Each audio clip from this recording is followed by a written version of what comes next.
Buhay pa pero may nicho na. Sa panahon takot pag-usapan ng kamatayan, isang lalaki sa Maynila ang binibisita na ang kanyang sariling puntod. Si Denise Osorio sa detalye.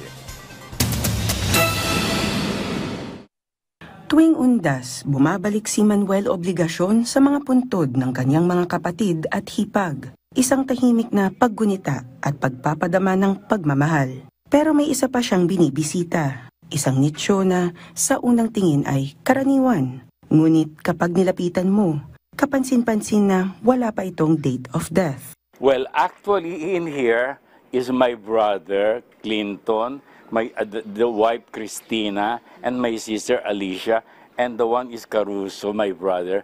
And this one, Manny, is my name, which is Manny de Obligacion. That's mine. That's me. That's mine. So, I'm ready for it.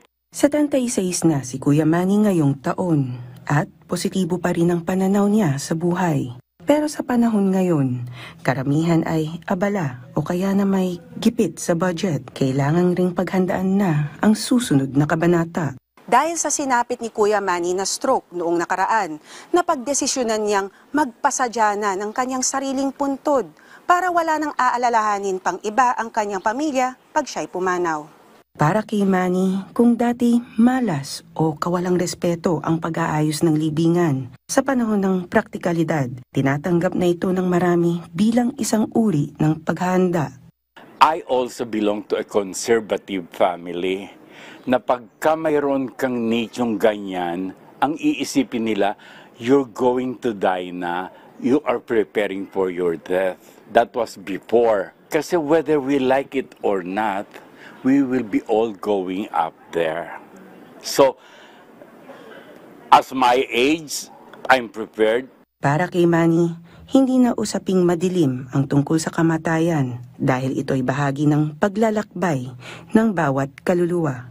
Hindi na dapat katakutan ang kamatayan, kundi tanggapin bilang bahagi ng buhay. Isang paalala na sa kabila ng ating mga plano, may mga bagay pa ring tiyak na patutunguhan. Most of my age na mga senior citizens are really afraid of these facts. But I must say, and so tell them, advise them, let's face it, dyan tayo pupunta whether we like it or not. From dust we came, to dust we will go back.